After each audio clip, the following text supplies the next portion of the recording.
Everyone, welcome to study Bangla বেসিক্যালিতে আপনাদের আবারও ওয়েলকাম।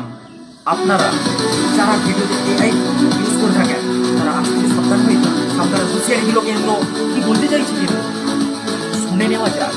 ভিডিও নিয়ে এবার আরও ভরা করে সোশ্যাল মিডিয়ার প্ল্যাটফর্মে 3 ঘন্টা ডেডলাইন কেন্দ্রে ও একটি সোশ্যাল মিডিয়ার প্ল্যাটফর্মে দ্রুত সময় বেঁধে দিল কেন্দ্র। কন্টেন্টকে ডিপ ফেক ঘোষণার পর দ্রুত সরিয়ে দিতে হবে।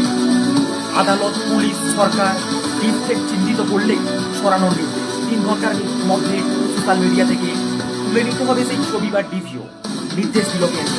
20 ফেব্রুয়ারি থেকে নয়া নিয়ম জারি হচ্ছে। যারা ভিডিওতে এআই ইউজ করে থাকবেন সেই কন্টেন্টকে অবশ্যই উল্লেখ করে দেবেন যে এআই ইউজ করেছেন বলে।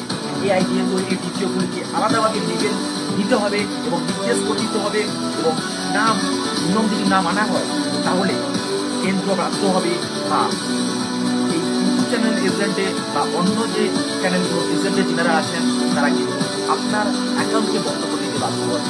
তো প্লিজ এই ধরনের ভিডিও পেতে আপনারা ইউটিউব চ্যানেলটিকে এবং আমাদের ফেসবুক চ্যানেলটিকে পেজটিকে ফলো করে রাখুন।